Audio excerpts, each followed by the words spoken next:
and Governor David Ige's emergency proclamation related to COVID-19 Omicron variant issued on January 26, 2022, in order to allow public participation in a manner consistent with social distancing practices, the following procedures are in effect for the meeting. Members of the public may view the meeting on a live broadcast via the WebEx internet platform or via recording once available on the Commission's website and via YouTube. Remote testimony will be accepted on all items from persons virtually present to speak, by video conference, or by phone following opening remarks and administrative announcements. If you would like to present oral testimony remotely, please log in through the WebEx internet platform. Written testimonies, including the testifier's address, email address, and phone number, will be available to the public on the Commission's website. As a courtesy, please turn off all cell phones for the duration of the meeting. Commission Aide George White, would you please call the roll to confirm the attendance of commissioners at this meeting and the presence of a quorum? Yes, Chair. Chair Mould, present virtually. Chair Mould, can you confirm that you can hear me? Yes. Oh yeah, I can hear you. Yes, I am present. Thank you. Thank you, virtually. Vice Chair Wong. Present in person. Present in person. Commissioner Bean. And Commissioner Bean appears to be present virtually. She does have a warning sign regarding connectivity. We will come back to her and see in just a second, but she is present virtually. Commissioner Legal. Present virtually. Present virtually. Commissioner Peters. Present in person. Present in person. Commissioner Pham. Present virtually. Present virtually. And Commissioner Stormo Gibson. Commissioner Stormo Gibson, can you hear me? She is present virtually. 1 second. And Commissioner Bean, can you hear us? Now I can. Commissioner Bean is present virtually. Commissioner Stormo Gibson? Present. She is present virtually. Chair, you have all commissioners present and you have a quorum. Okay, given the presence of a quorum, let us continue on with our agenda and the business of the Commission. Commissioners, pursuant to Act 220 and the Governor's proclamation, the meeting will automatically recess if we lose audiovisual contact with you and cannot reconvene until we reestablish that contact. Therefore, please announce beforehand if you will be voluntarily signing out of the meeting.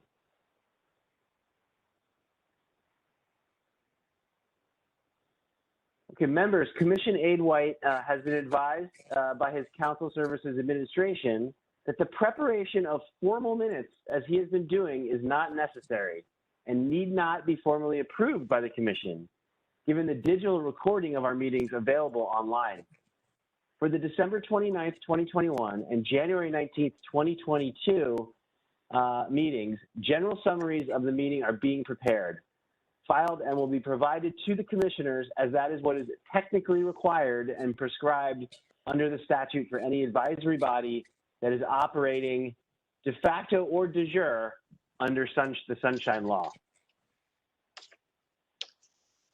Any questions on that? Okay, if not, we'll move on to remote testifiers. To those, and I'd like to say welcome to Budget Chair Say. Welcome to the call. Appreciate it. And I see Janelle Denny, I imagine from staff here, and then Stephen Takara, the administrator of the Renewable Property Assessment Division. To those coming in remotely, please video conference from a quiet location. Also be sure that your microphones and cameras are in working order. If technical issues arise, I will give you a few moments to try to resolve minor connection issues. However, if it cannot be resolved, I'll have to move on to the next testifier, although it doesn't look like we have any testifiers today. When I call your name, to those who, please state your full name and the agenda or items you're testifying on. Speakers are limited to 2 minutes. When the timer goes off, please conclude your remarks, etc. I don't see any remote testifiers unless, and I will come back to our folks who have joined and give them an opportunity to speak to begin, but not seeing any remote testifiers. And can you confirm this for me, Commissioner Aide White? That is correct, Chair. There was no written testimony received for this meeting, and there are no remote testifiers present currently. Thus, we'll defer to you as to the other individuals that would like to possibly speak, but there are no remote testifiers. There being no other testifiers, testimony is now closed. With that, I'd like to give the opportunity for our guests to provide some remarks if they would like to. Chair Say, would you like to provide some remarks? At this time, no, I'm just here to observe and listen to the discussion of the commissioner. The only response I have is that I was Thank you very much. I was very blessed to see Mr. Jack Legal at HCC this past Saturday. Thank you. Good to see you there, Councilor. Okay, Jack. Chair Mold, just a clarification. Although there is no oral remote testimony, but there are submitted written testimony, can we comment on those written testimony or not? I don't think there were written testimonies for this meeting. Do you want to comment on from before, from the prior meeting? I thought there were like, are these like old one or, oh yeah, okay, this is Wednesday, January 9th. I think those are from the prior meetings. Okay. I mean, Chair if you'd like to make some comments, I think we can make time for comments on that. But I think we have a pretty full agenda, I think, today. So maybe I would suggest maybe if we have time after, get to those comments. And of course, if they relate to credits and exemptions, I see no reason why we can't bring those up, at some point. All right. Chair Mould, if I can just clarify for Commissioner Legal and the rest of the commissioners, there was no written testimony received for today's meeting. However, Commissioner Pham and Vice Chair Wong did ask that any relevant testimony that they had flagged related to the exemptions discussion occurring today, they asked that be provided again to the commissioners, and that was what was provided, Commissioner Legal, to you digitally. So those are prior testimonies from this commission related to exemption matters, but there was no current testimony provided for today's meeting. Okay, thanks for the clarification. Yeah, thank you. Yeah. So we can, when the time comes, we can hear your comments on those, Commissioner Legal, if that's okay. Oh, yeah, go ahead. Yeah. Okay, so let's thank you, members. Turning now to a presentation by Commissioner Pham and Vice Chair Wong regarding a preliminary report from our Credits and Exemptions Subcommittee. No action will be taken on this report at this time, but their presentation should provide a solid foundation and framework to assist us with our discussion today on exemptions. Thank you, Commissioner Pham and Vice Chair Wong. At this time, can we turn to the primary topic of discussion today on our agenda related to credits and exemptions? I would like to open the floor to commissioners and believe. One moment, Chair. If we can have the presentation of the report from Commissioner Pham and Vice Chair Wong, and then we can proceed into discussion. Oh, sorry, I skipped ahead in this. So yeah, please do. Please go. Let's see the presentation. Thank you very much.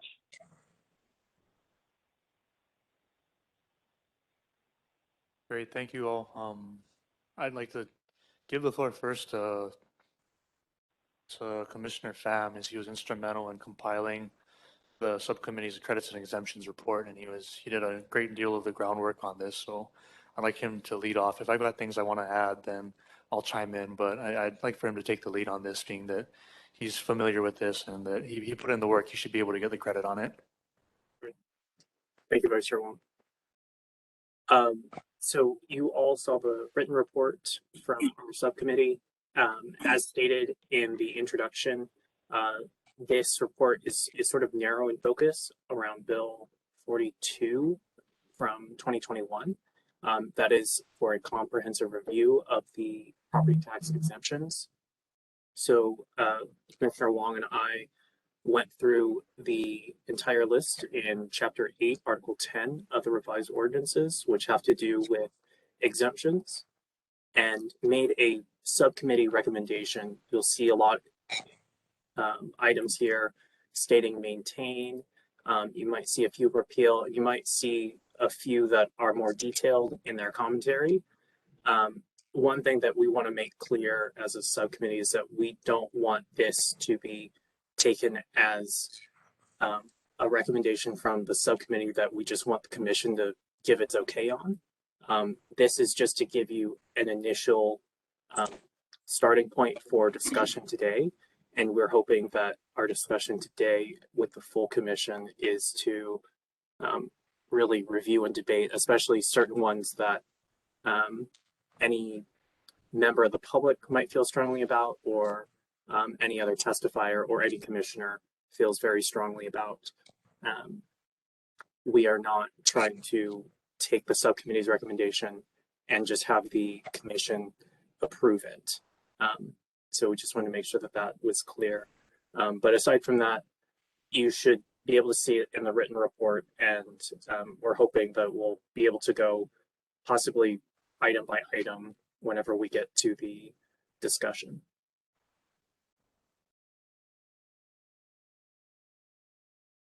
Great. Thank you, Commissioner Pham. I think the best way to start off with our report then is just to go line by line. And when we talked at our subcommittee meeting the other week, we had the idea that by going, through each individual credit and exemption and giving a little bit of a recommendation on it, that we would encourage testimony or at least contribution from the other commissioners. So again, questions, comments, absolutely welcome. I think if there's no other objection, we can start off just from the top of the list with 10.4, if that's okay with Commissioner Pham.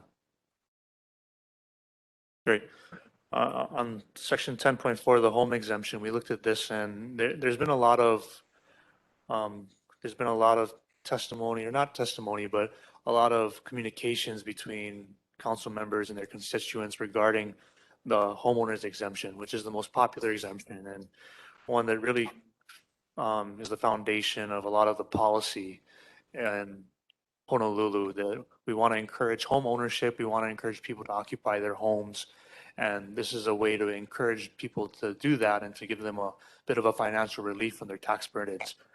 But as we all are aware of, because of increases in real property prices over the past year, the median home price jumped somewhere around 15 to 25%, depending on which month you compare it to from the past year.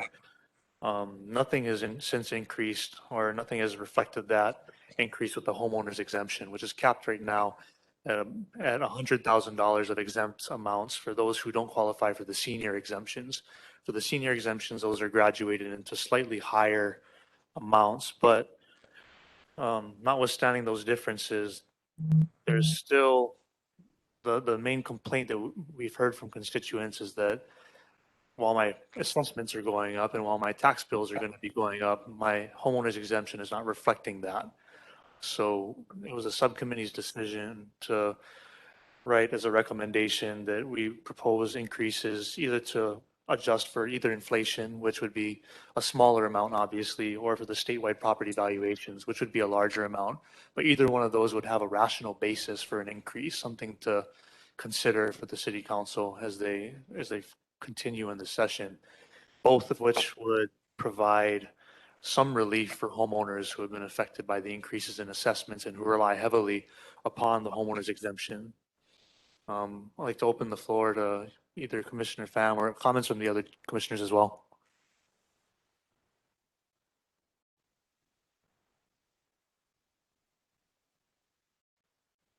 When was the last time that the home exemption amount was changed?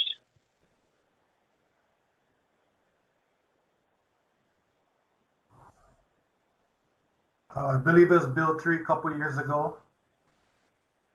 This is the, So it went from 80,000 to 100,000, correct? yeah, I want to say 2019. Hold on one second. And Administrator Takara may be correct. I can follow up on that question to get confirmation, but it appears as though the ordinance was amended in 2019 under Ordinance 19-7. So if Administrator Takara's recollection is correct, that may have been the date at which or time in which that was amended. It will be announced in announcements. There is also a pending Bill 7 under 2022 that discusses proposing to tie the homeowners exemption to inflation, which will be discussed in announcements. But it does appear that 2019 or 2016, both may have been times at which the exemption amount was increased.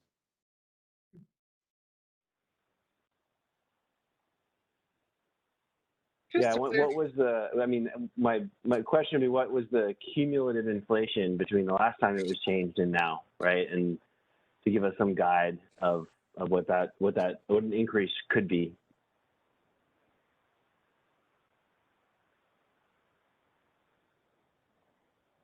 If you give me 1 second, I can pull up the ordinance to double check.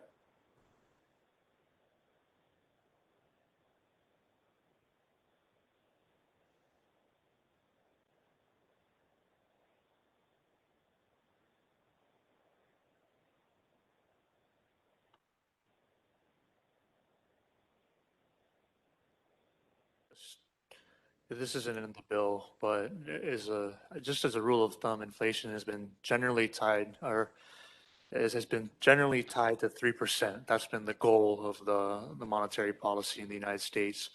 I think in the past year, the annual inflation rate is something like 7%. So it has been higher, but for a base mark, I guess every other normal year would be looking at a 3% increase if it was based upon inflation or normal inflation. But upon the past year where it would be something like 7%, obviously that'd be about 7% of 100,000 for that increase. Yeah, there's a lot of nuances if you're going to create like an index-driven adjustment. They do this stuff they're doing this stuff in the Public Utilities Commission for HECO right now, and there's just a lot of different choices of the inflation rate to take, and it's a very technical area of consideration, and I imagine Bill 7 is going into some of that, I would guess. Chair, I did pull up, this is Commissioner Nate White, Ordinance 19-7, as Administrator Takara indicated, was known as Bill 3 from 2019. It adjusted the real property tax homeowners exemption from $80,000 up to $100,000. That was the last change. Again, that was Ordinance 19-7. And I guess the question Thank is, you. so in 2019 it was 100. How many years do we know how many years have gone by between when it was 80 and then brought up to 100? 3. Well, two or three. So Commissioner Stormo Gibson, I will pull up, this is Commissioner White, I will pull up the last amendment before Ordinance 19-7, which would be Ordinance 16-3. I'll pull that up. So to be clear, Ordinance 19-7 changed the exemption amount from 80,000 to 100,000. So from Ordinance 19-7's effective date, it's been 100,000 to the present day. I will go back and check Ordinance 16-3 to see what that change occurred, but essentially it has been 100,000 since the effective date of Ordinance 19-7, which made it $100,000, which was previously 80,000. Yeah. Thank you for that. Looking that up, and then you're trying to find out how long it had been from when it was 80 to when they increased it to 100. Correct. Going to Chair Mold's concerns about the complexities of this, we talked about this at the subcommittee meeting, Commissioner Pham and I did, and one of the observations that we both had was that because this is a complex calculation, we were conscious of that, but the homeowner's exemption isn't something that taxpayers have to calculate. They don't sit down with their pen and pad at their kitchen table to say, okay, well, I got to claim the homeowner's exemption. And this is the amount. They put in the claim, and then it's automatically applied by BFS to their property. So if any calculations or any metrics are to be implemented, that decision would have to be made. That's correct. There'd be a lot of decision making there, but it wouldn't be a burden imposed upon taxpayers. It's something that the city and county would be calculating and applying to homeowners' bills on its own. This is Commissioner Peters. I had one concern about this recommendation. So I understand the rationale for, adjusting the exemption because of the increased valuations. However, I go back to last month's meeting in January, and we had a pretty lengthy discussion with Budget Chair Say about, the budget needs of the city upcoming fiscal year. And as I recall, they're going to probably need a lot of revenue. He specifically mentioned the contract negotiations, the collective bargaining agreements, and assuming that the city is going to need more revenue, it'd be nice if the increased valuations would provide that additional revenue so they don't have to do any rate increases. So of course, we don't have the exact figures, but if they're going to need more revenue, maybe we shouldn't increase the exemption, because then we're just taking from one to, it's going to just net out. And Stealing from Peter to give to Paul. yeah, thank you. That's my concern. Yes, this is Commissioner Pham. I agree with you, Commissioner Peters, that based on what Budget Chair Say expressed to us at the last meeting, that this recommendation effectively kind of goes in the opposite direction of what we were hoping to accomplish by reviewing the credits and exemptions, or rather by reviewing the exemptions. So I think that there is still merit to tying it to inflation or having some sort of way to increase it over time, but maybe not necessarily to have that change happen immediately, like to increase and then tie to inflation instead just to tie to inflation. But I agree that it may actually be counter to the instruction and the hope that we were given with the last meeting. Mr. Chair, can I, this is Commissioner Legal. Can I go back to Mr. George? You mentioned about 2016. Was there an increase then in 2016, 2019? Or was it 2016, it was only discussed, but it didn't pass?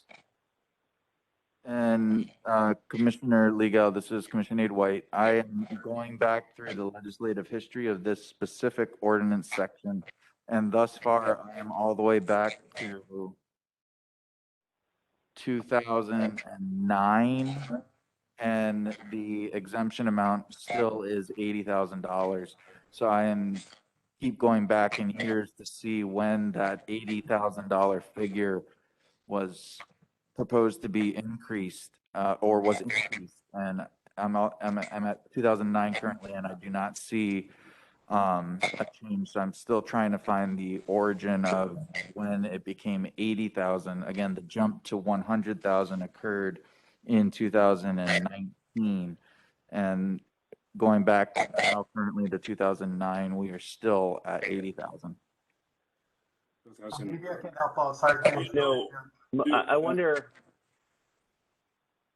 Can I follow up with that before I forget? I'm getting old, Chair Moore, so I easily forget my thoughts.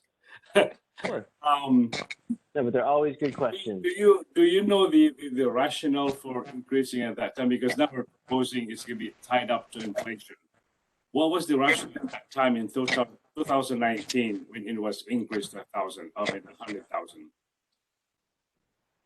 Commissioner Legal, I cannot give you an answer orally, but I can certainly pull the committee reports or committee reports that were provided associated with that bill, ordinance 19 dash, or what became ordinance 19-7, which should likely provide the rationale that you have, and I can pull those documents and provide them to the commission as a whole after this meeting, but I cannot give you an answer just yet.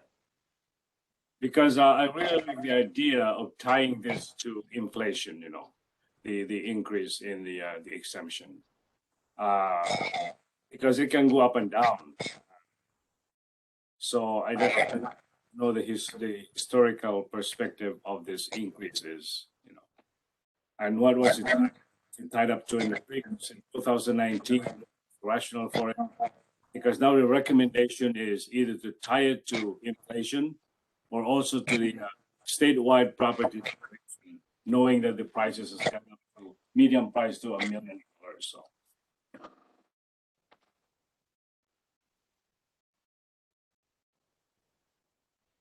But with due respect to the council, of course, and their struggle to come up with money to somehow support the services of the that are needed for the county. We are also certainly faced with the challenge of home ownership. If we're trying to really get people to own a home and stay in their home, there's got to be a balance that they can do that they can afford to do that as well, you know, because the city, I know the city depends so much from property tax, in your property tax, but I think they have other means where they can somehow get it. So I would probably support increasing the home exemption. Chair Mold. Yeah, I think, yes. This is Commissioner White. Hopefully this is the last interruption I'll have to provide the commission, but I have found the last increase prior to 2019, and that occurred in 2006 under Ordinance 06-07. I will provide these details in a follow-up email to all commissioners so that you don't have to stress about taking notes. But Ordinance 06-07, which was from 2006, increased the home exemption amount from $40,000 to $80,000. And then the only subsequent change to that occurred, as we've discussed, in 2019 under Ordinance 19-7, that increased the home exemption amount from $80,000 to $100,000, as is currently in ordinance and in effect. So again, 06-07, Ordinance 06-07, increased the home exemption from $40,000 to $80,000, and then 13 years later, approximately, Ordinance 19-7 increased it from $80,000 to $100,000. And as far as rationale, Commissioner Legal, as noted, I will pull the committee reports and see if there's any other relevant legislative history or commentary that discusses the council's considerations and rationale for that. Yeah, because as I can recall, maybe I'm wrong, but 2019, maybe Commissioner Dean, she's a realtor as well. We was really bad at that time, 2019, and that's why I think we increased the exemption, and now of course we're faced with a good property valuation, and then at the same time the inflation is higher, so there's a lot of reason for us to really look at into this increasing the home exemption.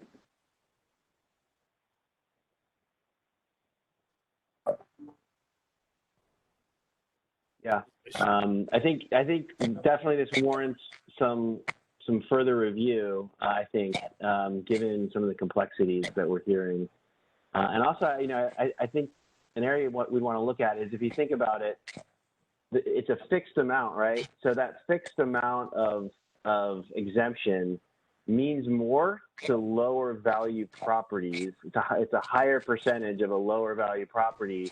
So in some ways, there's some sort of built-in progressivity in having that fixed amount, as opposed to having it on a pro rata yearly adjustment basis. So that's something I think we should think very carefully about before sort of changing the structure of that.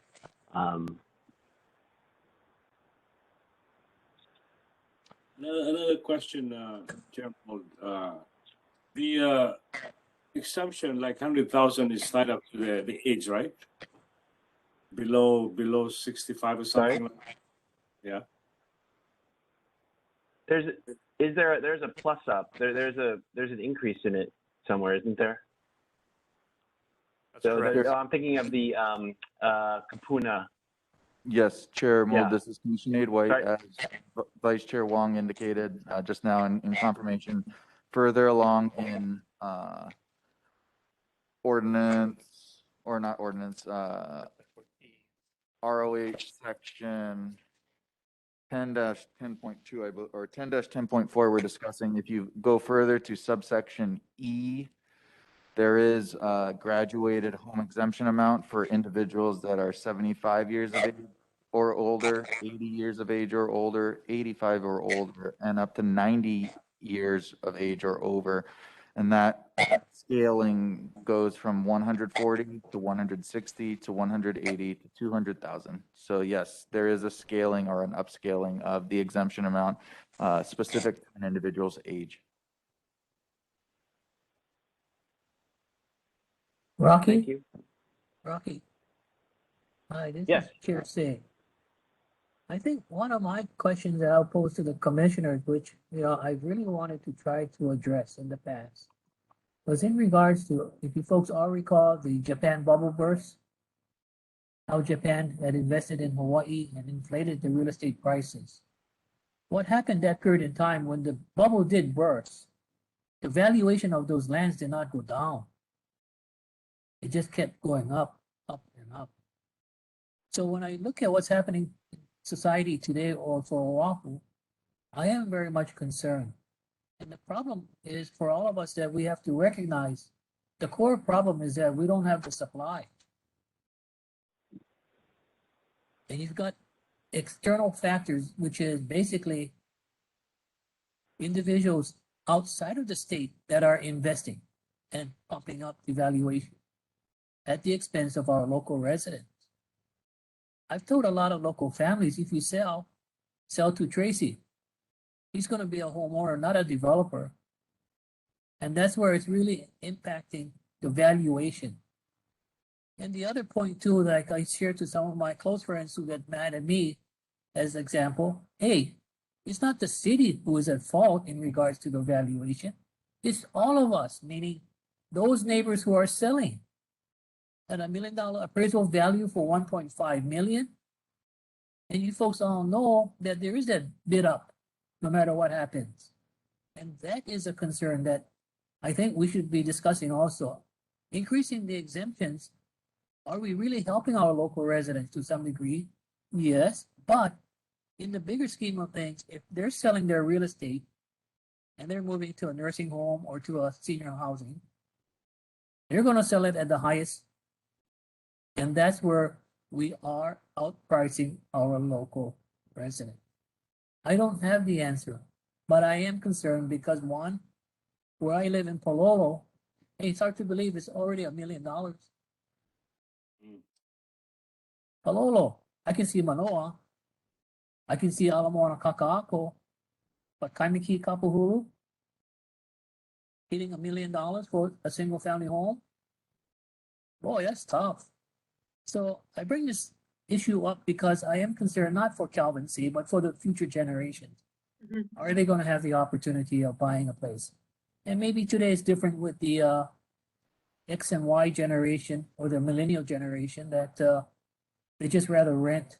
But even renting, the rent is paying for the private landowner to amortize his costs on his mortgage.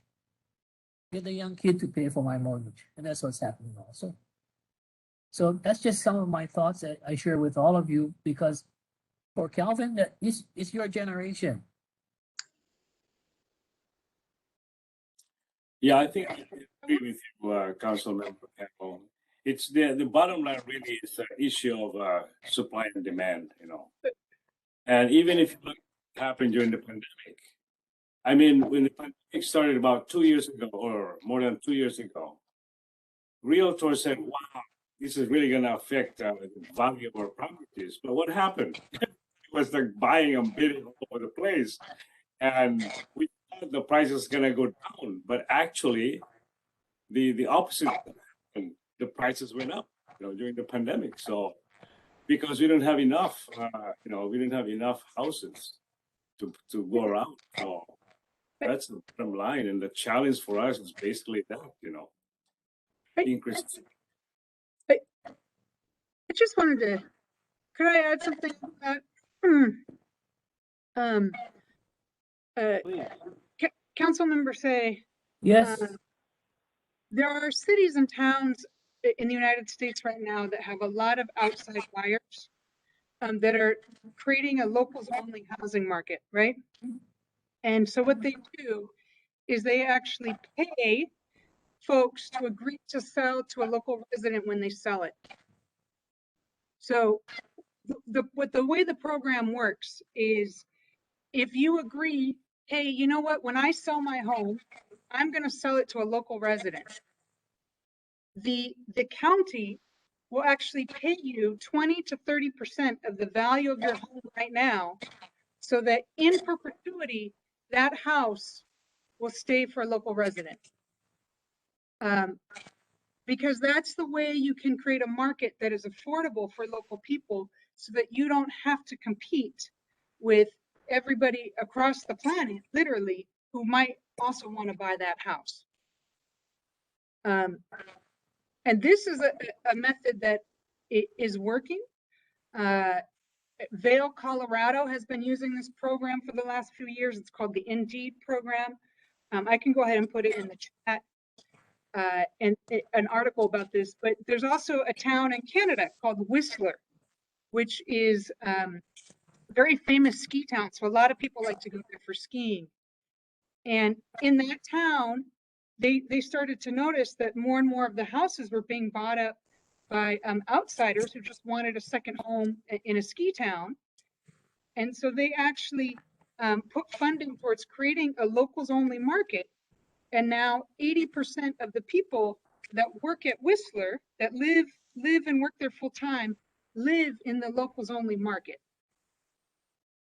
So they have a free market that's for everybody, and then they have a locals only market. And I say this because if you don't have a locals only market, I think what happens is what we're seeing here in Hawaii, on every county, on every island, which is that we're losing people because they just cannot compete. That's true. Can I ask you a question, Kenna? Yep. These states or these cities, they haven't really faced legal challenges on this local only. They can only sell to local people. Like pretty much like when we started Residential A, we had a challenge to it on the outside. Or are they okay? There's no legal challenges, or there's like discrimination, whatever it is, you know? Yeah. No legal challenges because people opt into the program. So they decide, hey, you know what? I'm willing to sell to a local resident, and I'm willing to basically, the county pays them the difference in price between what a local resident would pay and what an outside person could pay.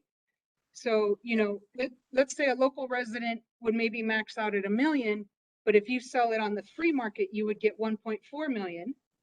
Well, the county is paying you that difference, but now that home permanently becomes only for local residents.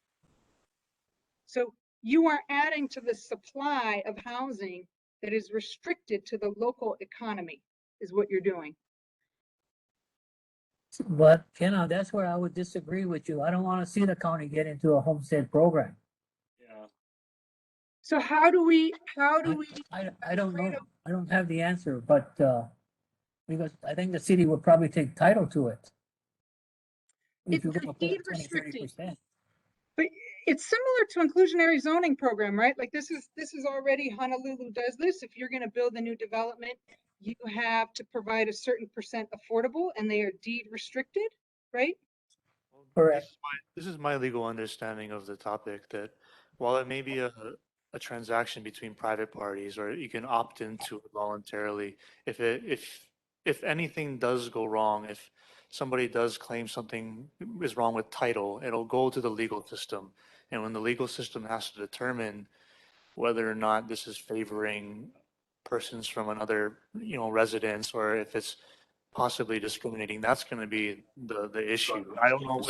I don't know how it resolves itself. I don't know what the result is, but I would assume that's where this conflict would exist. And if it was to be litigated, that would be where. Yeah, I would agree with you somehow. I agree with Vice Chair Wong on that one. So just trying to be careful about what you're trying to propose. That's why I ask if there's any legal issues that these different counties have faced. And also the other reason I think why people, I always believe in the free market, of course, is that home ownership is also wealth building. You start with a small one, then you sell and things like that till you build your own wealth in that one. So it's freeing. So I think that's just my personal thought. I guess I put in the chat a little more details about the Indeed program. I mean, they have not had legal challenges, and yeah, it is a market. It's still a marketplace where people trade, and there is not a price restriction per se. It's just that you're saying, okay, this is a market for local residents is what you're doing, right? Yeah, but the thing with that, you just said that. Oh, go ahead. The thing with that is, go ahead, Commissioner Pham. I'm sorry.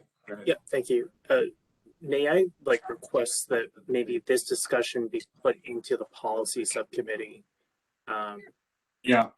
And that way you can really focus on that and see if there is some sort of recommendation that we can discuss as a commission.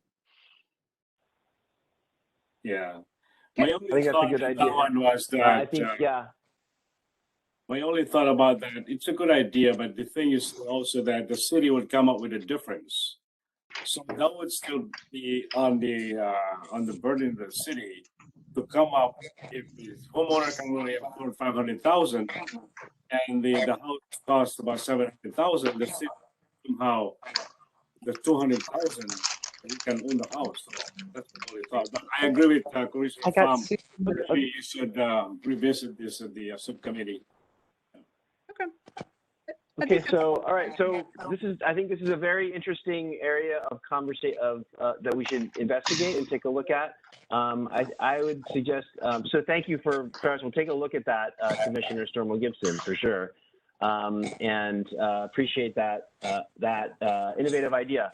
I think we're not short of ideas on this commission for innovative ways of helping out our community and trying to. So we'll definitely take a look at that one as well, and maybe invite some expert commentary. But with that, I'd like to open it up for do any other of the commissioners have anything to ask or say on this specific home exemption issue? Because clearly I'm looking at sort of the numbers, and it's almost half of the non-taxable, the taxable exemptions that there are available. So it's a big one for sure. And I think we'll have to. I think that there's a recommendation to move it to an index to inflation approach. I think we'll have to take that under consideration at this phase. Really complex issue. So with that, can we move on down the list of exemptions?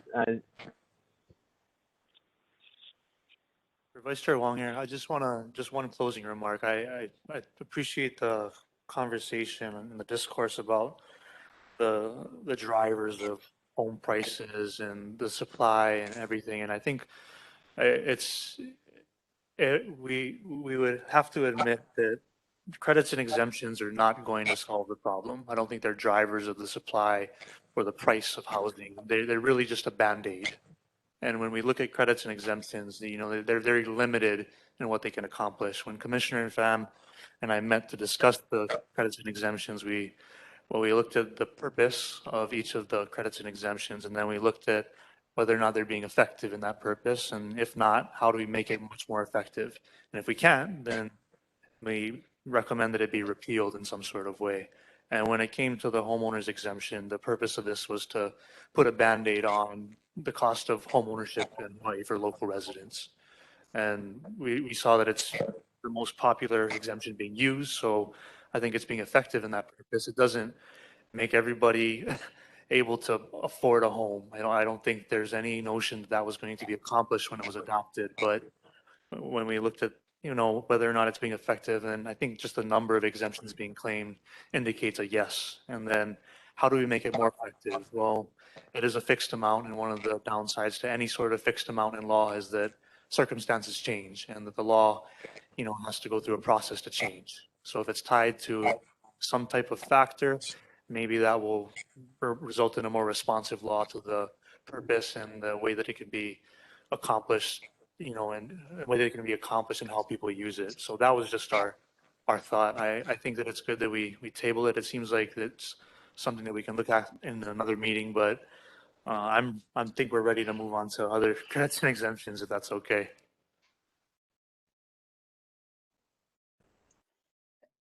Yes, absolutely. I just wanted to clarify. Can I say something, Rocky? Go ahead, go ahead. Go ahead, Commissioner Kenna. Oh, I just wanted to clarify, Councilmember Say,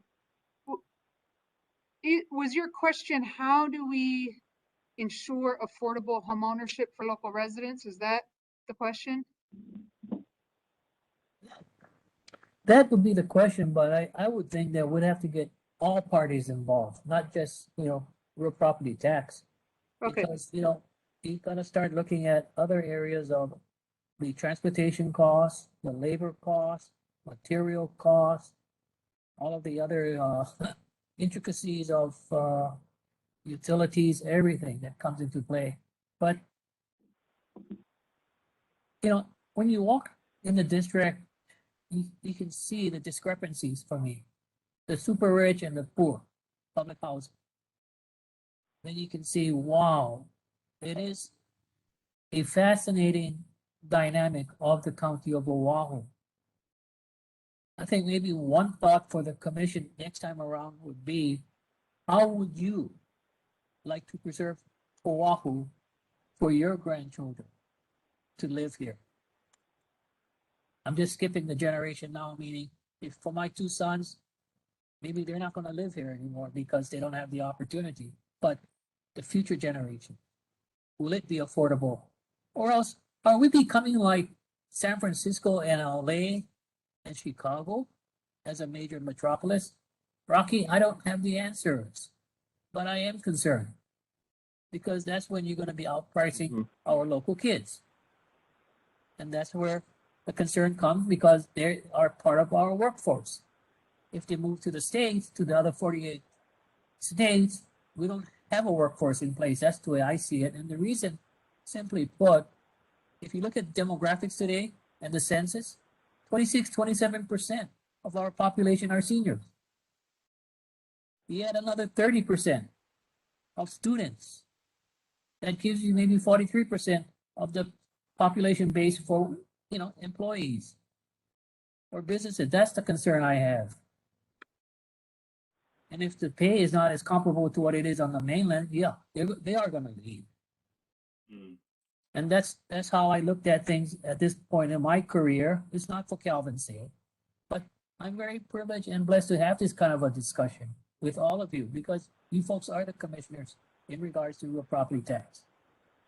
Even my colleagues from the neighbor islands, they say, oh, Oahu has the cheapest real property taxes. When you look at the rates, because we're listening to our residents. And I don't control valuation. That's the biggest issue too. I can't stop a family to say, oh, Calvin, Mr. Say offered us 1 million. Mr. Wong offered us 1.5 million. I'm going to go with the 1.5. It's the same property, but Mr. Wong wanted to buy the property and then maybe demolish it and rebuild it. Jack, you're in the business in real estate. You get to see it all. Oh, yes, yeah, all out there, way in front of us. Okay, but I don't have the answer to that, so I'm posing it to you folks, these type of questions. Sorry, Councilmember Say, this is Tracy Bean, Commissioner Tracy Bean. To your point, when it comes to the number of residents who are elderly or kupuna, one of the things that we can do to ensure that the younger generation can stay here is to ensure that that legacy is preserved. And so for me, it's very important that we provide the exemptions to the elderly who are on fixed incomes. And as our property values have risen, their property taxes are rising to the point that it's becoming a real concern, and it's forcing some people to have to make that decision to sell.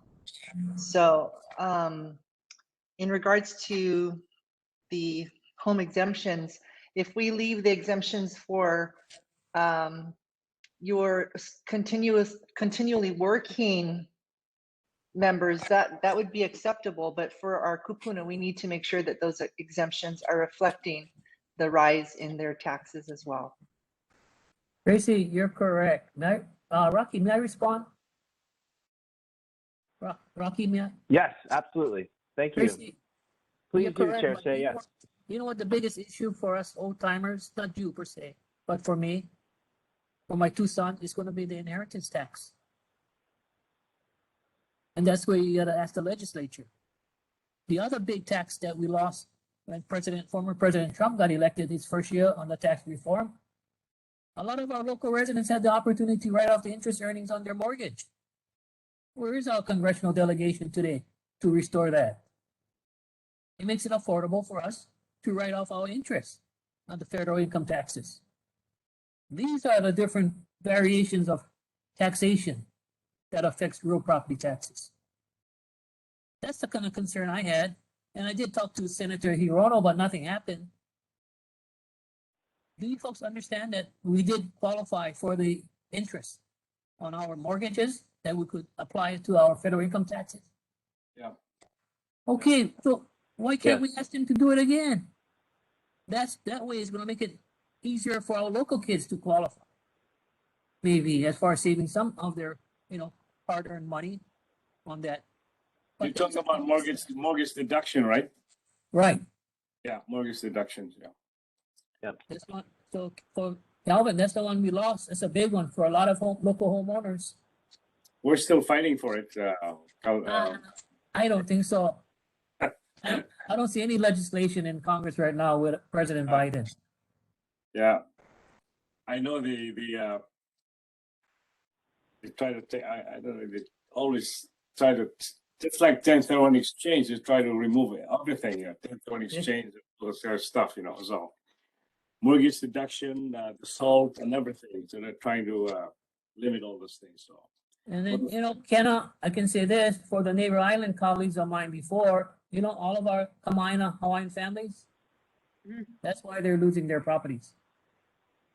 When the parents pass away, the grandparents is transferred on to them. Can they pay the taxes on the inherited side? It's a big one. And that's where I think we missed the boat with the Hawaii State Legislature. You also know that there's a lot of reverse mortgage foreclosure. Yeah. Yeah. Thank you, Chair Say. Appreciate it. Yeah, it's a very, yeah. If Thank it's you. possible, like to move on. We got a whole list of things here. I would say. We got a whole list of things. Yes, I would, please, let's move on.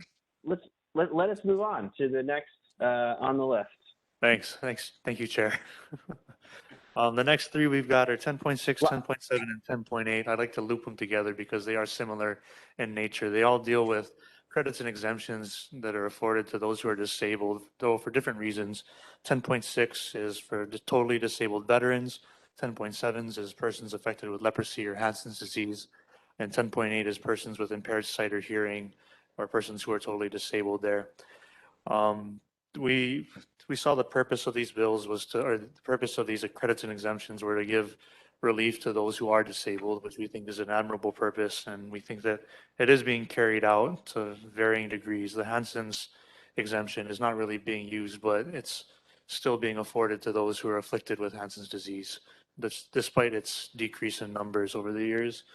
The only recommendation we had was on 10.8 on the persons impaired with sight or hearing and persons who are totally disabled.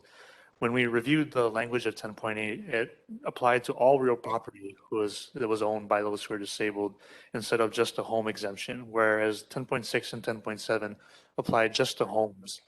And this was something that stood out to both Commissioner Pham and I, because it looks like the city council's purpose in enacting these exemptions was to give relief so folks could own a home if they were disabled, but for someone to carry on a business or own commercial property or continue on despite being totally disabled,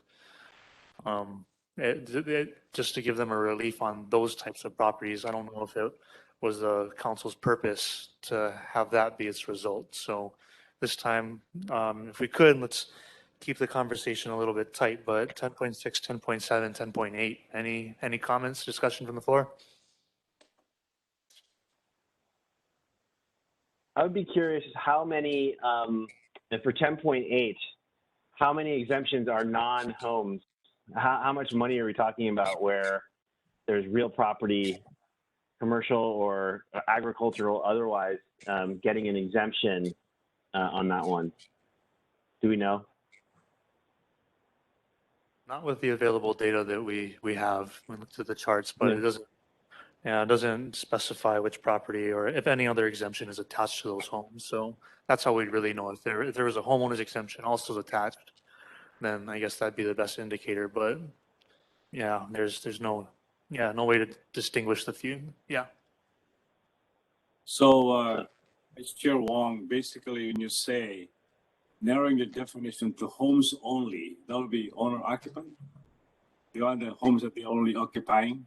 Correct. And that would mirror the language in both 10.6 and 10.7. So I think the blueprint is there for the revision, but it would be modeled after those two exemptions. Okay. That sounds reasonable to me from my standpoint. Yeah, I agree with all those recommendations. Yeah. This Commissioner Pham, and knowing that we do not have adequate data to say definitively how many properties are getting the exemption at 10.8, just I think tightening up the language and making that a recommendation is worthwhile. I think it speaks to the point of one of the commission's regular testifiers using the word loophole for a moment here. I think that it's very little, and it's not going to move much, but at least it'll update the ordinance to have some consistency across these three.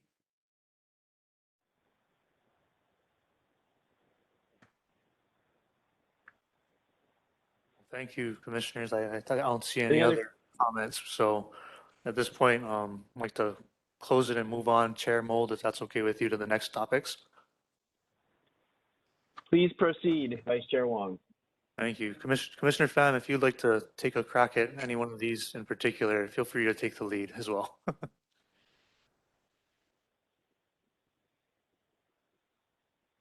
Going on to 10.9. 10.9 was for nonprofit medical and hospital indemnity associations. We saw no issue with that.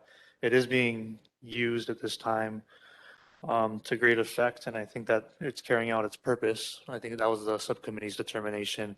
The real issues we found were with regards to 10.10 and the charitable purposes exemption.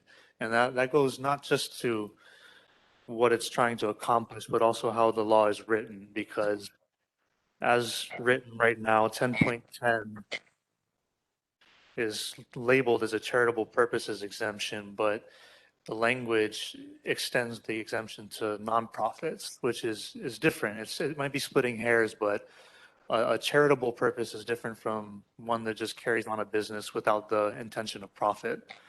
And I think the IRS definition of 501c3 lays out a clear definition of what charitable organizations are, but the title of 10.10 does not comply with that.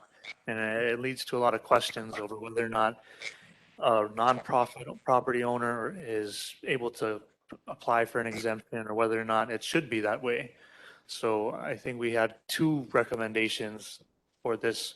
One, which was to overhaul the law to reflect the IRS definition of 501c3s as only charitable organizations being eligible for the exemption, or to change the title of the law to say that it's a nonprofit exemption, to extend it to all nonprofits and not charitable purposes as the law is currently written. Open the discussion, please.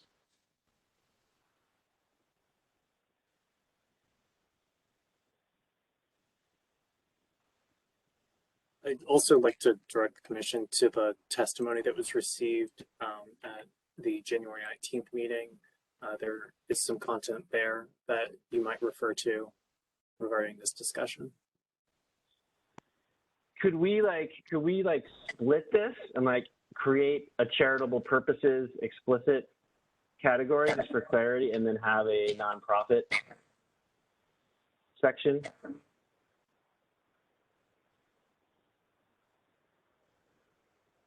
My question is, I see there's schools and kindergartens, there's hospitals, there's some pretty, and I don't know whether those are 501c3s or not.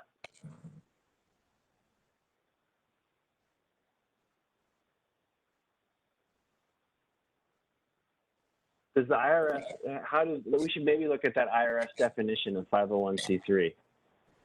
Right. So the IRS definition of 501c3s, charitable purposes, it extends to certain, and I'm going off the top of my head here, it extends to certain purposes like education, healthcare, charity, and those would be included at this point under a charitable purposes or designation. And that's just a really rough description of how this would apply. When we're talking about entities that are not charitable but still operate as nonprofits, that's a lot of what we find in 10.10b6, which includes a lot of federal credit unions, labor unions, employment organizations, a lot of trade workers guilds. Those types of organizations are the ones that we associate with being a nonprofit, but not necessarily with a charitable purpose. So that's the way to distinguish this in the plainest terms I can find. That's very helpful. Thank you very much. I see that there's federal credit unions in that list of things in 6. Is that redundant to another section of ordinance? No, this is the federal credit union exemption. Chair Mold, I was going to refer you to the written testimony of Ms. Iwasa, where there was a definition of the 501c3 from the IRS. The IRS definition under 501c3. She write the definition of it, and Vice Chairman Wong mentioned some of those comments. I refer to the written testimony of Natalie Iwasa, January 19, 2022. Thank you, Commissioner Legal. Great, I see that here.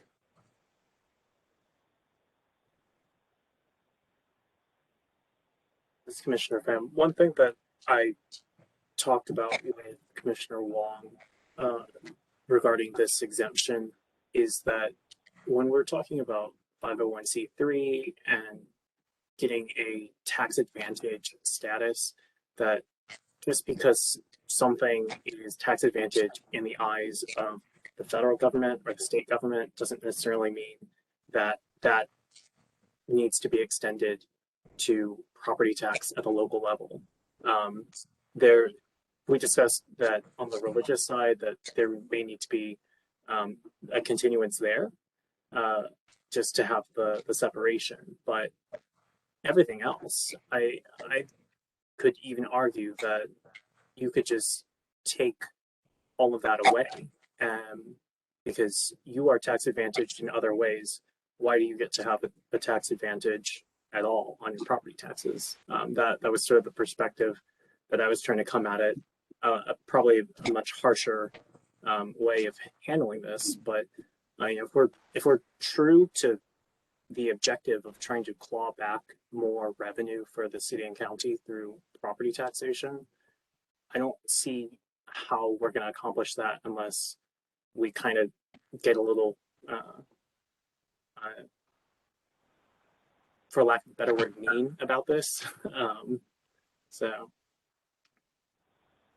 I'm not sure if anyone has any opinions. Just get about the that. fundamentals of why. Get to the just fundamentals of why are these tax exemptions provided anyway, right? I I mean, just what's the reason for them in the first place?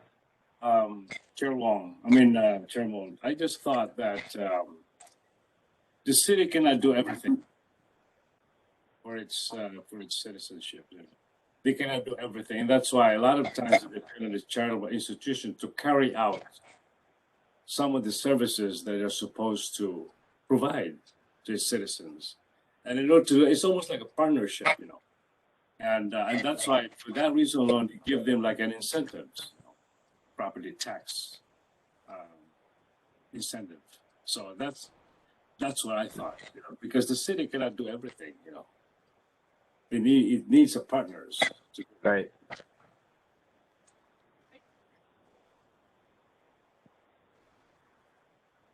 Right, an exemption is a tax expenditure of the city in support of a policy goal. Mhm. Sorry. I guess I would just, I think the exemptions, they probably do support valuable policy goals. I just would say that there are cities that do provide affordable housing for all their residents. So that is an achievable policy goal.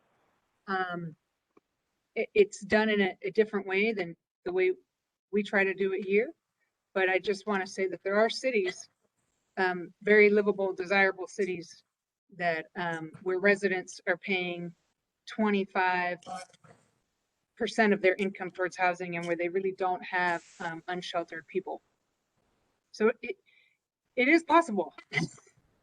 I just want to put that out there. Like, some places do think of that as the Kuleana of the city to do that.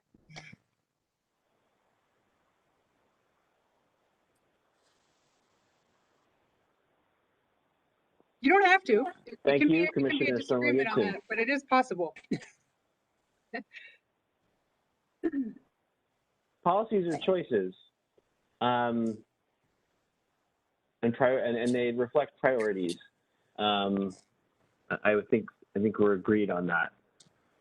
Well, so another alternative, and I think Commissioner Stormy Gibson, this might be another thing to end up directing toward your subcommittee on this, would be looking at minimum alternative tax for nonprofit organizations, because there are other municipalities that have that as an option, because there are some rather wealthy nonprofit organizations that are 501c3s.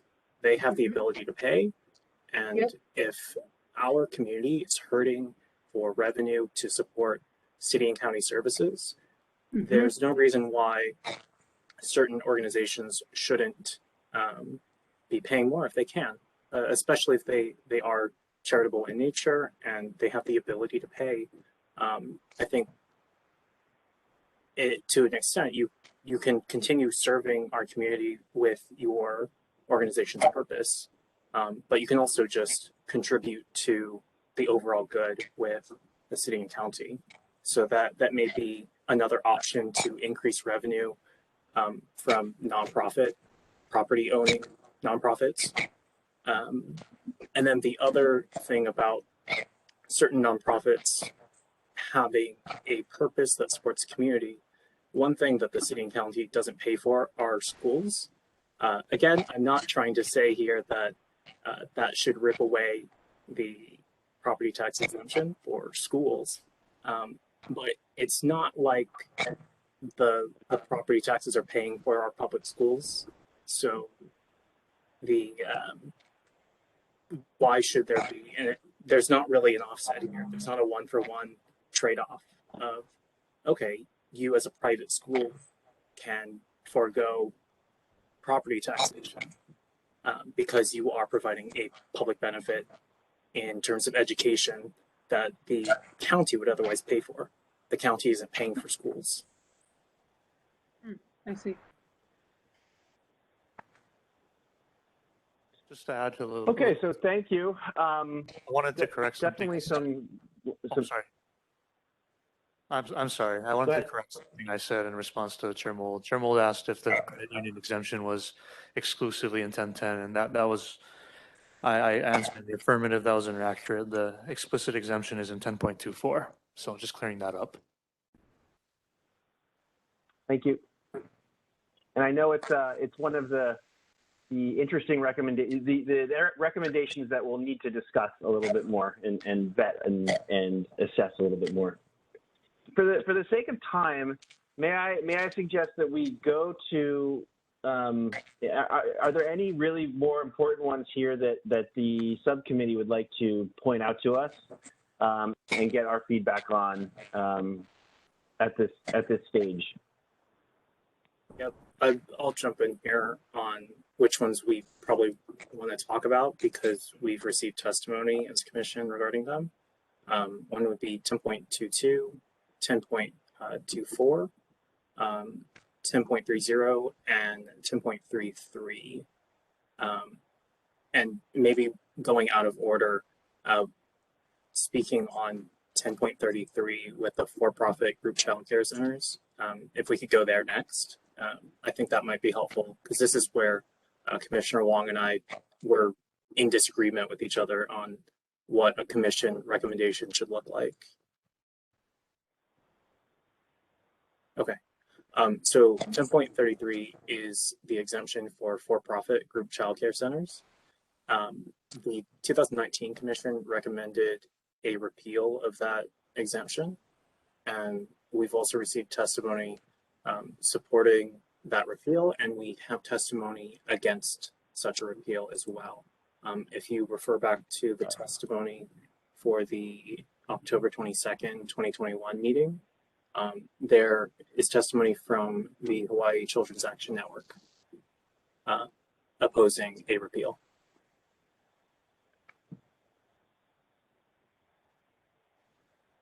Thank you, Commissioner Pham. Just to inform the commission, yeah, Commissioner Pham is correct that we were kind of at odds over this. I know Commissioner Pham was advocating for the repeal as the 2019 Commission did in its report, but maybe this is just on a part of my own self-interest. Or maybe just being a father as of this year, I went through the process of applying for different, daycares and going through that ordeal and being put on the wait list for many of them, and then talking to friends who are trying to get certified as a daycare within the past year. And in my discussions with those individuals and during the process of applying for daycare, it's a long and drawn out process. And I think that the regulation is important. It's something that obviously that the state has put into effect for a good reason, but the side effects of that are that it does limit the amount of persons who may otherwise go into this market, for lack of better words, and it limits the number of child daycare centers that are there.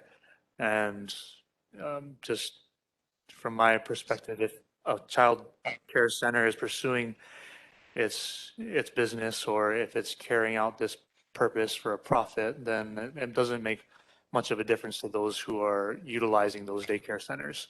If you're able to get on a list for a daycare, if you're able to put your kid into a daycare and then it permits you to go to work, I don't think that the parent cares much about whether or not the center is getting a profit. If it's a reasonable price, you'll pay for it, and that's kind of the end of the story. And I think the council made that determination because child care centers that are nonprofit are exempt by 10.10, but it added this specific exemption for for-profits to encourage this market. And I think that that purpose is there. The need for that encouragement is still there. And that's why I was reluctant to advocate for the readoption of the 2019 Commission recommendation. Yeah, may I ask a question? Because this was raised at the one of the written testimony again with Ms. Iwasa, that apparently this for-profit group child, they were supposed to apply for a nonprofit status, right? According to her, it was pointed out at the time that these for-profit entities could apply to become nonprofit organizations and qualify for exemption under Section 810.10. Are they even thinking of becoming a nonprofit organization, or just going to be a for-profit organization? Right. Commissioner Legal is correct that the option is always there for a daycare center to apply for a nonprofit status. They can go to the IRS, they can ask for a determination letter, get certified as a 501c3, but it does add another layer of regulation. And I think that's what this exemption was trying to address, is that it's already hard enough to be certified as a daycare center. There's limits to the numbers of kids that can be put there. And if you require all daycares to be nonprofits in order to have an exemption, then it just makes it less likely that you're going to have more of them. So while it is possible that they could apply to be nonprofits, that's just an added hurdle that it does require more work on the part of the daycare operators.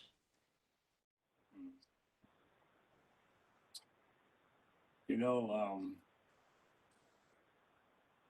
I don't have any children, so I don't use it. But just hearing from Vice Chair Wong being a new father, you know, and trying to juggle between work and trying to find a place for. You have a daughter or a son? I have a daughter. You have a daughter, so I think they're still serving their purpose. I mean, if there's only 3 exemptions, was one of the ideas to spur investment or creation of more capacity? I mean, was that? Do you know? I mean, I'm curious. I'm curious who those 3 are and what the circumstances are. Like why they chose not to become nonprofits.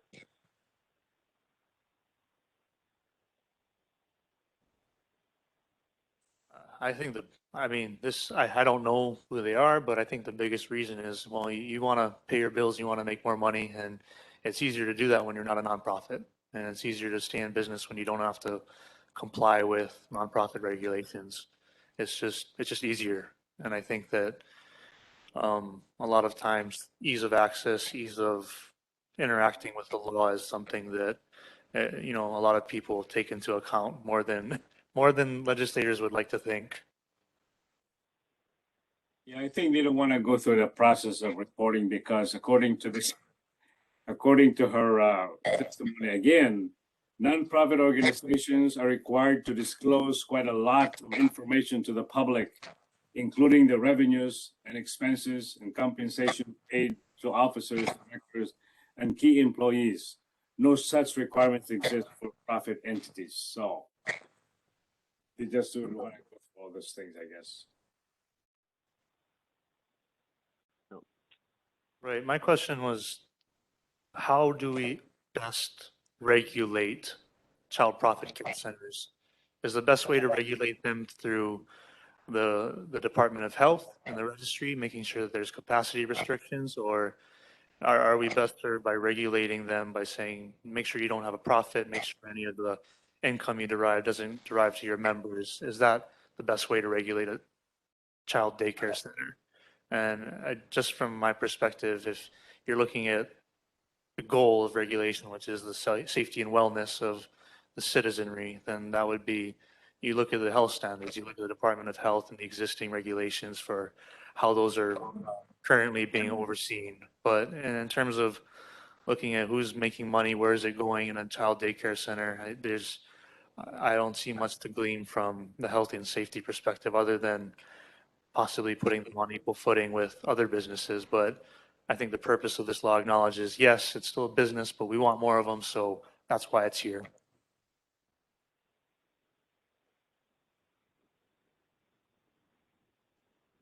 Thank you for that discussion and description and additional context. Much appreciated. Are there any other questions on this one? Any other comments on this one? Any other recommendations we want to move to that you'd like to highlight for us? I think moving on to the credit union exemption, since a lot of testimony was introduced on that, and that's specifically 10.24. We received testimony both from Ms. Iwasa, in addition to, I think, the heads of 2 federal credit unions or organizations back for our October 22nd meeting. So because they provided testimony, I think that, we'd be remiss not to address their concerns when in debating this topic as well. Okay. Commissioner Pham, And if I you could- see like in your,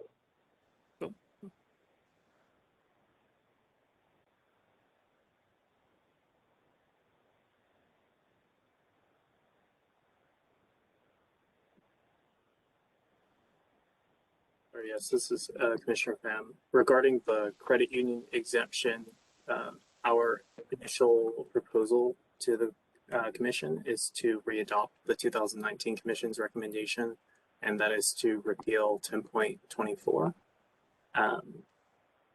The testimony in opposition to that action, I think is it is reasonable, and they're outlining their reasons. It also acknowledging that these are coming directly from the people who benefit from the exemption itself. But one thing that Commissioner Wong and I discussed was that maybe there was a time in which this exemption was helpful in growing the credit unions, and that now they do offer some level of competitiveness with other financial institutions. So it may not be supporting any interest to continue this exemption.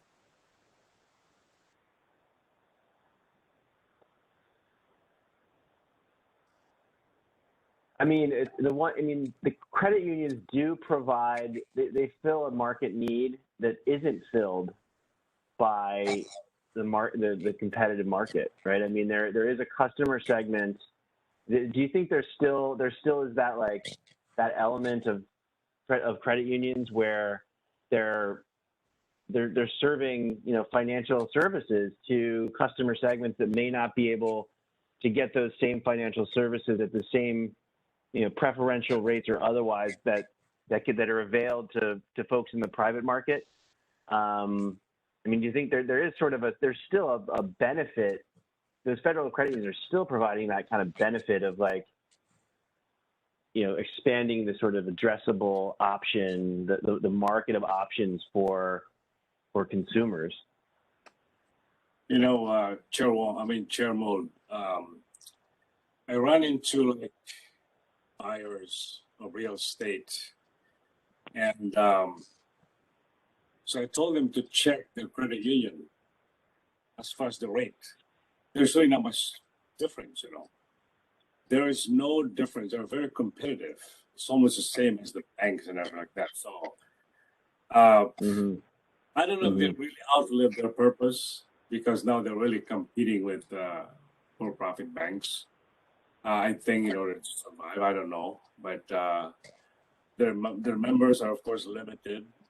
I think you have to be a member to kind of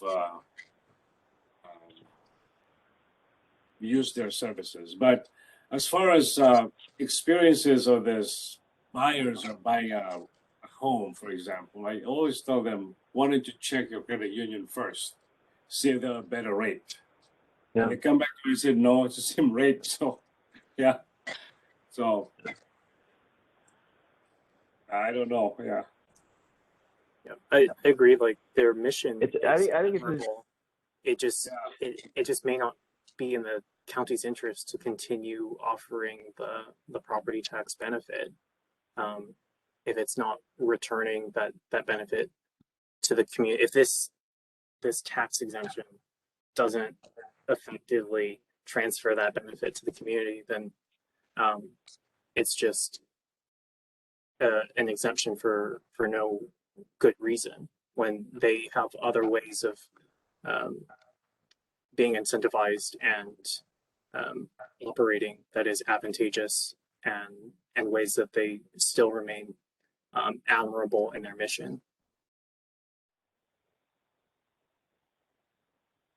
maybe there's another. I mean, is a full repeal or no? You know, the only option we have here, or could there be some other recommended action to maybe modify or adjust the law to bring it more in par, but to still, you know, signal that hey, you know, federal credit unions are diversifying our market, you know, in terms of our financial services market for consumers. And I think there's a very real public benefit to having a diverse array of options for financial services. I think it keeps rates down for people. I mean, that's you know, the idea. I mean, maybe it's totally run its course, and I need to think about that more. I take that. I understand what you guys are saying there. So, but instead of maybe like a full repeal or not, maybe there's a way to get at that without like full repeal.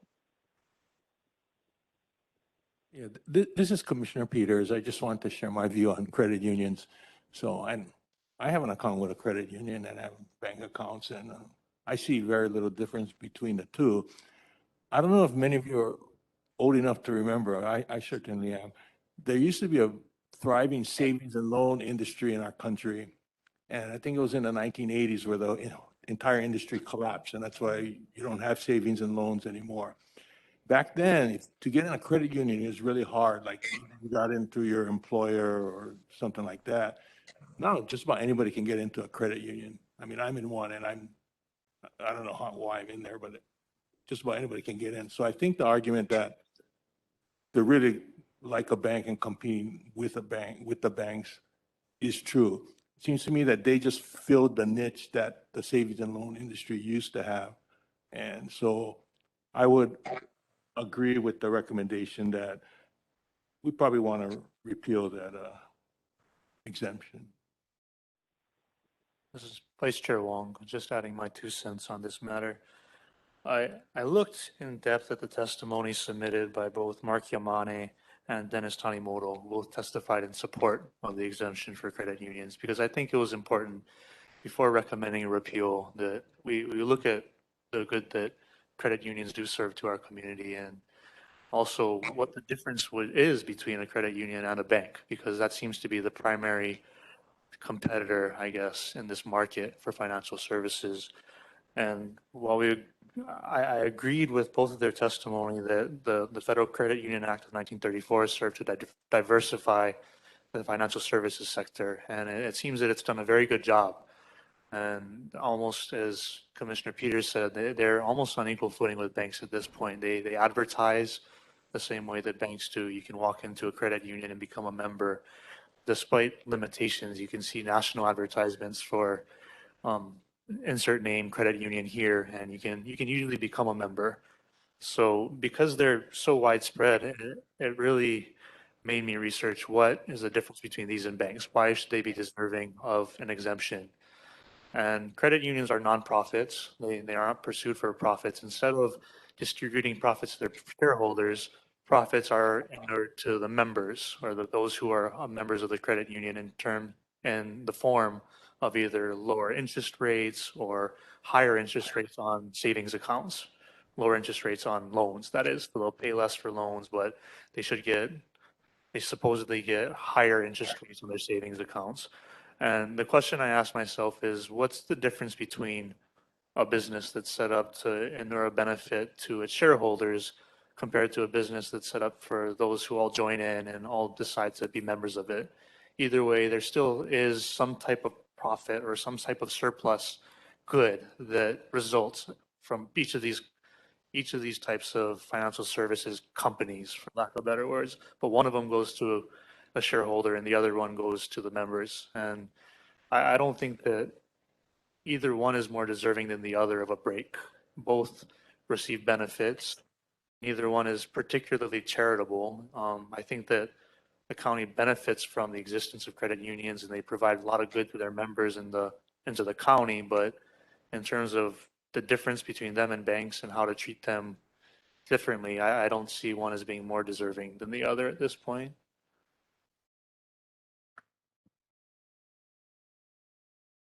And to piggyback off of Commissioner Wong in referring to the testimony, I'd like to point out that the testimony from the Hawaii Credit Union League referred to the 2019 commission, quote, singling out the credit unions as the only nonprofit organization for taxation. So I think we also need to make sure that whenever we're considering this with that other recommendation about the charitable purposes and trying to tighten up that wording so that it is 501c3. And I think in some ways this testimony is also sort of supporting that. I don't want to like misconstrue what the testimony is saying, but I think you could argue that if we're trying to treat things fairly and look at both of those exemptions, then by tightening up 501c3 as the definition for section 10.10, then whenever you're pairing that with this repeal of 10.24, then I see that being a fair recommendation in totality.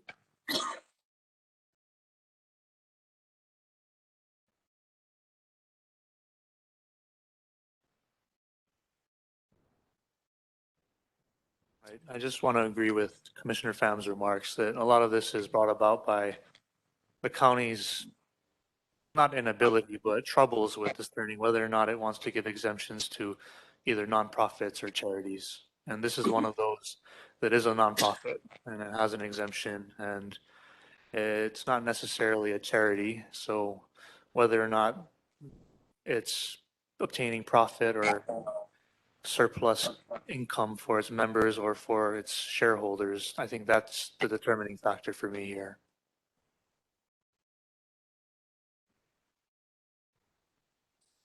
How many FCUs are there in the state of in Oahu or City and County of Honolulu? Do we know? Was that in testimony ever? It looks like based on Dennis Tanimoto's Hawaii Credit Union League testimony, he was testifying on behalf of 28 credit unions headquartered on Oahu, with a total combined membership exceeding 600,000 individuals.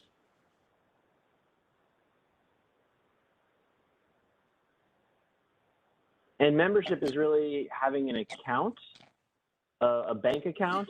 Is that the determining factor of being a member of a credit union?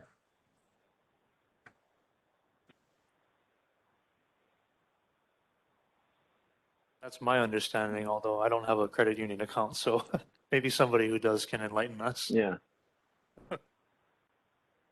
I know that the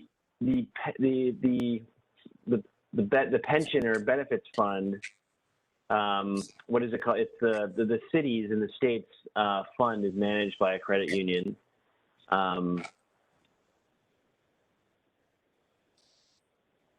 Which I'm trying to remember. It's the savings invest or the deferred compensation plan. Thank you. That is managed by a credit union.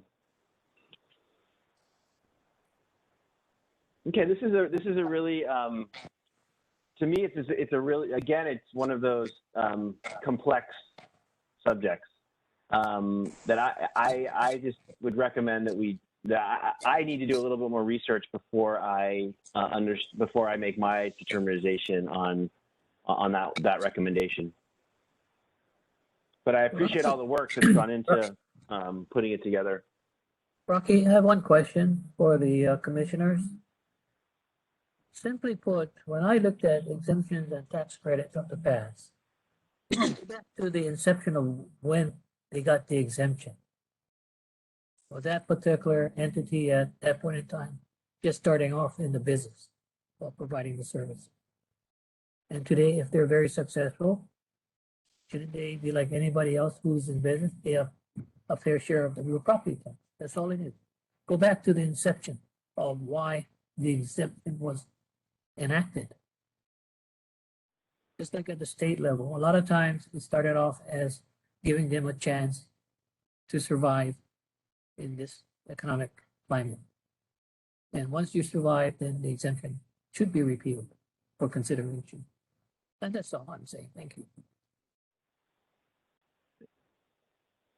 On that, do we know when the credit union exemption was first established in the city and county?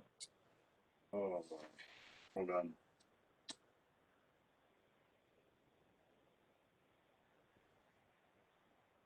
It says, oh, this is Aloha Pacific anyway. Under the Yeah, the fact that it's 10-20.24 would tend to make us think it's probably later that it was later than some of those other categories. And Chair Mould, this is Commissioner Aide White. I would need to go into probably the archives of some sort, but the original ordinance for section 10.24 or 8-10.24 is from 1988, but it was amended in 2015. So I would need to check what the amendment was in 2015, but the original ordinance, again, that could be a completely separate subject matter, or there could be all sorts of things going on, but the legislative history indicates 1988 with an amendment in 2015.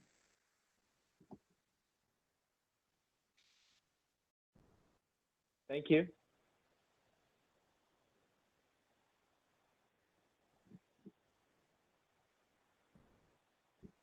Chair Mould, did you want us to discuss any more, or did you want to discuss in totality and how we wanted to continue this discussion? Because when we assigned this at the last meeting to the subcommittee, it was to give this quick preliminary list of recommendations and kind of an inventory of all the exemptions, but also to set up an opportunity to have public testimony potentially in a manner that includes like serious outreach and a press release on behalf of the commission to solicit public testimony, so we have an idea of what changes we might be considering as a recommendation, what changes we might be seriously considering, so that the public has opportunity to testify.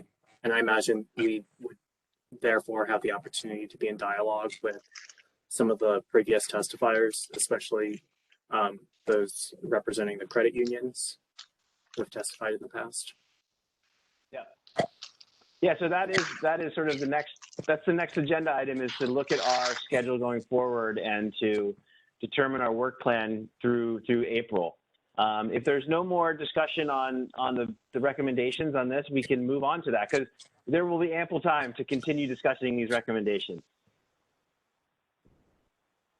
Great. So thank you, commissioners. Hearing no other comments. Any other questions? I just want to point out. Today is February 7th. We have okay, thanks. Sorry. Go ahead. I just want to point out a few of the subcommittee's findings, particularly with 10.12, the 10.25, 10.26, and 10.31. We all agreed, and Commissioner Pham and I did, that a repeal was in the best interest there, because those strictly state repeal. I think that we just want to bring those to everybody's attention. If we don't have a discussion about them today, just to keep them on your mind, because we do think that it is within the Commission's interest to advocate for repeal of those ordinances or exemptions. Thank you. Hey, Rocky. Thanks. This Yeah, is Commissioner. This is Yes. Councilmember Singh. when you do have your hearings on the exemptions, can you highlight it that in 5 years that all exemptions will be repealed?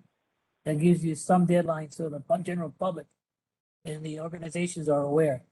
You can always change it later on, but you get them all out there in force to educate all of us about their roles and responsibilities and why the exemptions are needed. How's that? 5 years, you guys don't Thank you. educate us Yeah. properly, it's going. Yeah. Thank you, Chair Say. That helps. I mean, that's a good device to get people motivated to provide us with to put their best foot forward on their rationales and their justifications. Right.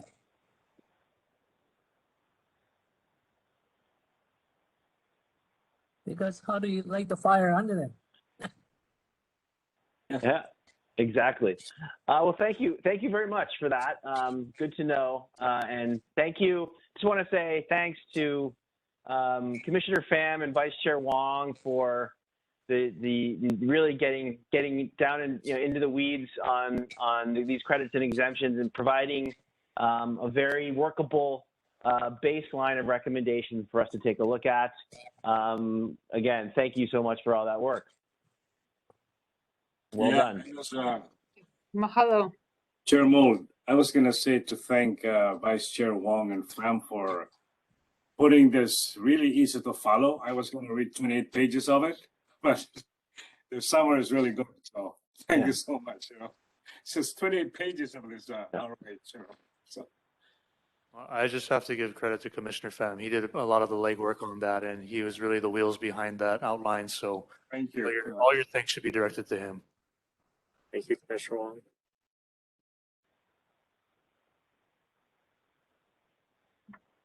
Okay, let's move on.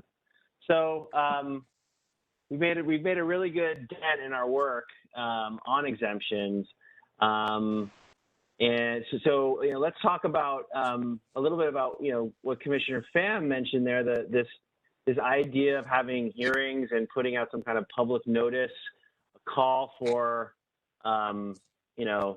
attention, a call for testimony from the public. I think that's a really good idea. I definitely would want to I think that I would recommend that we do something like that, just because it provides us with more information that we'll need to make some of these decisions, but also good transparency with the public on what things might be coming down the pike from us. Also, we have other areas. Our final report is due in April. So there are other areas. These areas include maybe a systemic analysis of the existing classification system and the tiering, which we've talked about. Receiving information from subject matter experts on some of our other proposals that we've made. In particular, there's been a request for sort of more evaluation of the vacant homes tax proposal that we put forward. I should say that there's some announcements related to that that will be coming at the end. There's been a bill that's been introduced. I believe Bill 9. It hasn't been scheduled yet in committee that I know of, but I'll have to check. But it's we'll see. Also addressing what we've talked about, this potentially this valuation increase and the impact that's having on our taxpayers, and then other real property tax related measures. So with that, I'll open the floor for any recommendations for how we want to go forward with the work of the commission. I mean, at the end of the day, it's a report with recommendations for council to consider, to act on.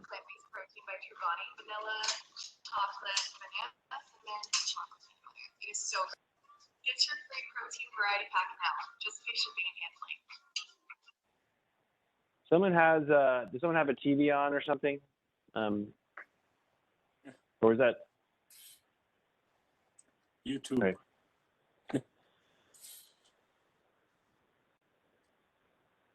So I mean, we could, So, we could just a simply, I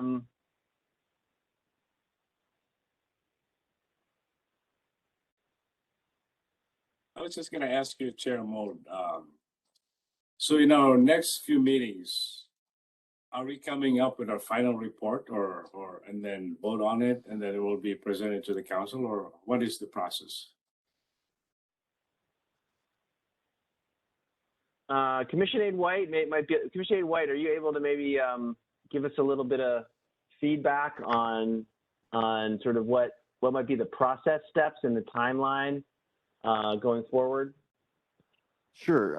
The process is completely guided by you as the commission and as the chair. But I don't believe, based on conversations thus far that the commission has had, I think we still are a bit off from making any final report. I think significant progress was made with the exemptions discussion today. If the commission wishes and to follow through on the public hearing, to add weight to the section of the final report addressing the exemptions, that would be one step. I think from our interim report, or our success in putting together the interim report, we essentially need probably at least 3 to 4 weeks advance to really be able to put out that report. And we have 11 weeks. So over the next 7 weeks or so, addressing this credits and exemptions issue. I know the commission had previously discussed analysis of the existing classification system and tiering, looking at Maui and discussing how it's going over on Maui. Also having additional experts come in. And then I believe there was also discussion last time related to the valuation issue and the substantial increases in valuation of prices. Now, again, if there's additional subject matters the commission wishes to address, it's your call. But I think we need at least 4 weeks of time with which to put together and put it in a form that is ready to be submitted to the council. So ideally, the months of February and March should be your fact-finding, investigation, discussion time, and the month of April can be the report putting together time, if that gives you kind of a general idea.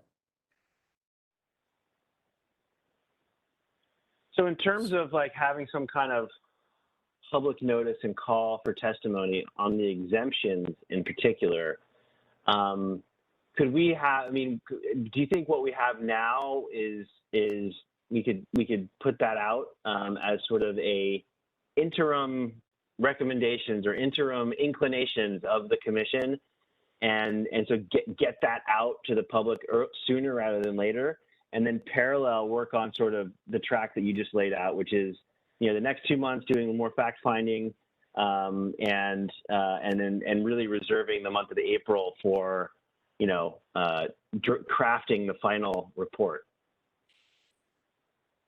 There's definitely no issue at all. Again, this is Commissioner White. There's definitely no issue at all in running a parallel track. The only caveat that I would recommend would be that there be formal recommendations made by the subcommittee, which, as I understood Commissioner Pham's qualification, was it was a starter conversation, but I believe after today's conversation, perhaps the subcommittee has more definitive recommendations, or if they stand by the recommendations that are in the interim report that they provided and that was agendized today, we can definitely move forward with a public hearing if there's any refinement or adjustment to the report that Commissioner Pham or Vice Chair Wong wish to do.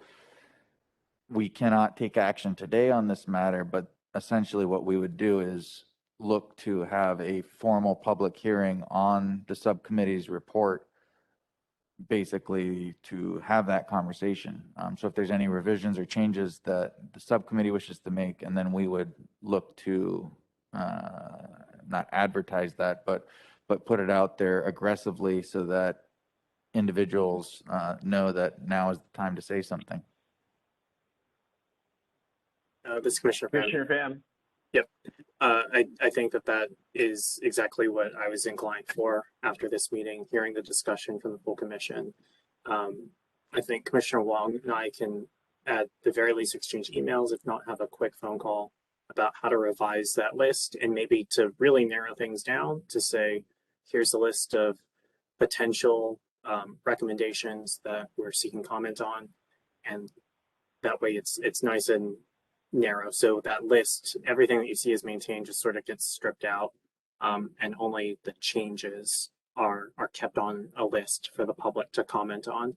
But also with the caveat that council members say talked about with how the bill is implying that in 5 years, all the exemptions are gone. So we want and welcome comments on all of the exemptions.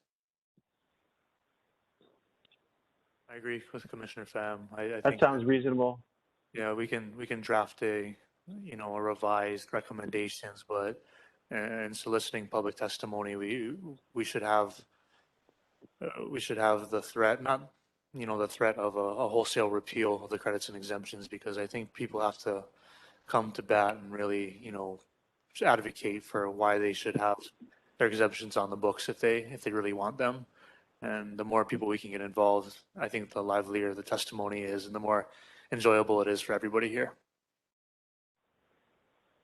So Chair Mold, can we still have a meeting like February and March and April, maybe 3 months? Because I was thinking, because I know we talked about having also a public comment on the empty home tax, and maybe we can do that as well. Maybe February or March or Yeah. So Commissioner Legal, you are recommending that we also have a public comments call for testimony from the public on the empty homes tax as well? Because I think what I was more thinking of is we were going to have some more expert testimony come in on that, and that potentially if there was going to if there were going to be some if it was going to go through committee at council, that's where we would bring in some of the additional testifiers for if it gets scheduled in committee hearings, and then we as commissioners would go and present our the empty homes tax proposal to the committees and the subcommittee. I think that's what we were thinking for empty homes tax. And they will still be able to have a public comments right at that time. I think every one of our meetings is like disclosed, right? So we could call for public comments as well for some of those meetings. I see no reason why not. So I was just thinking, like, as far as scheduling, like, according to the agenda here, commission timeline through end of April. So is April our dead end or no? That's not really the end of everything, right? It's our real dead end is June 30th of this year. June 30th, okay. I think we were trying to time it with April, just to give us some leeway, and I think, I need to think why. I need to figure out why again we were targeting the end of April. I just thought that April. I thought that we needed basically 3-ish months to get our work done. It was really based on how long it was going to take for us to complete the work. Okay. Okay. I thought Councilmember Say said that April was best in terms of decision making for the council.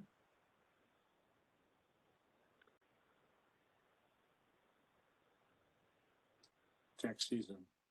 Right. Can we confirm with Chair Say? I do recall that session is going to finish, so if we want to get our recommendations to City Council before session is finished, then I remember the April being the sort of unofficial deadline. Right. Mm-hmm. Yep. Right, because session ends June, it's a fiscal year, so session ends June 30th along with us ending. So it's about getting something out to them, and then for us to potentially, answer questions and support the recommendations in council proceedings. Thank you.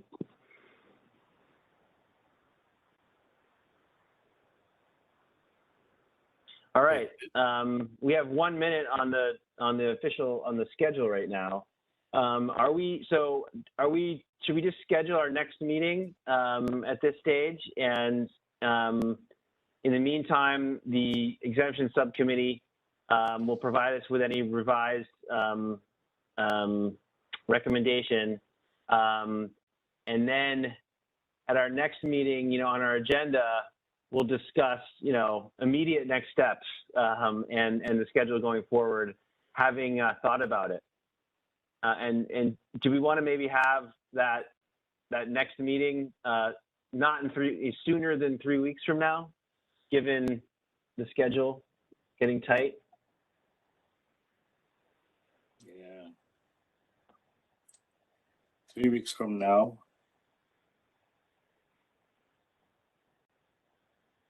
Yes, I support within 3 weeks in from 2 now weeks is from now, the week of the 21st. I agree. I agree on that. The week of the 21st. For me, the early part of that week is better, and Monday is President's Day, so either the Tuesday or the Wednesday of the 22nd or the 23rd is what I would propose for our next meeting. 23rd is preferable, as it is a council meeting. So the whole week before that is wide open, but the 22nd is wide open. The 24th is wide open, but the 23rd is definitely a date to avoid.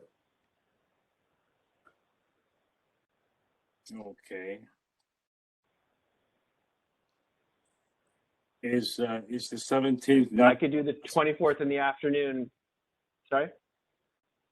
Any other commissioners with preferences What day of the for week schedule? is that? What day of the week is that? 24th is a Thursday. Oh, I'm good with that. I can do the 24th as well. 24th works for me. I can't do the 24th. I'm kind of fully booked. Yeah. How Either about the 22nd? 22nd, I think, is okay. I just have a meeting until 11 o'clock. So if you have a meeting at 2, I'll be okay. 22nd. 22nd works for me as well. Yeah. So we do it 22nd at 2 p.m. 22nd works for me. For those who like numerology, that would be 2/22/22 at 2. There you go. How lucky can we be? I mean, there it is. That decides it for me right there. Thank you, George. That just, yeah. You're a tiger. How about Commissioner Stormer Gibson and Bean? Does that work for you guys too? It's amazing. 2, Yeah, 22, fine. 22 at 2 o'clock. 2:22 at 2. Let's see. Yeah, that's fine. 2 o'clock. Okay. Awesome. Hearing no objections, Commissioner Peters and Bean, are you guys available as well? I think I haven't heard yet from you. I can do the 22nd. I would have preferred the 23rd, but obviously that's not available. So I can do the 22nd.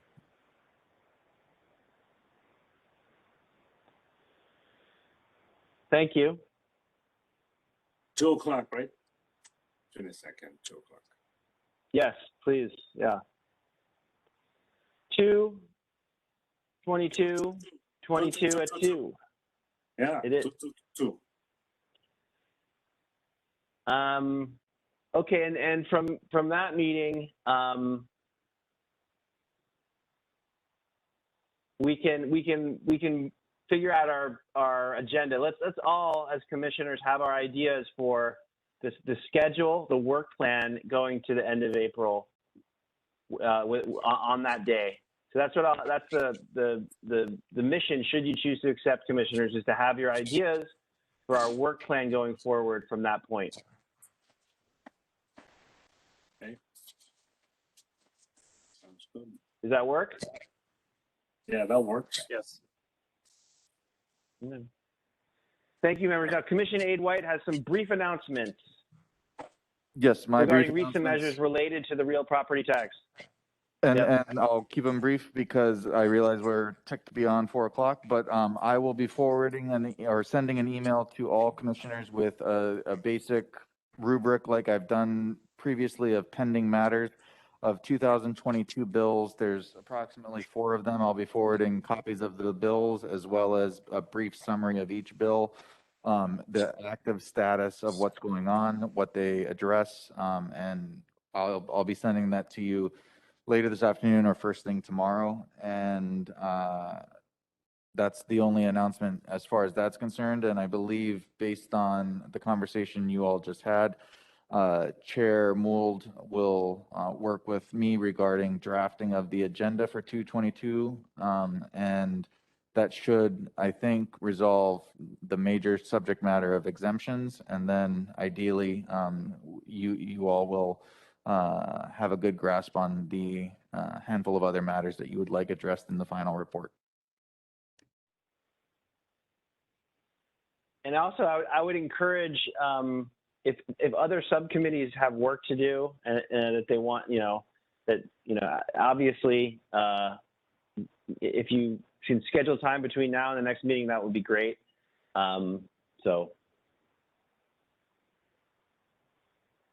you can take it from there. Thank you, Commission Aide White. Are there any other announcements from commissioners?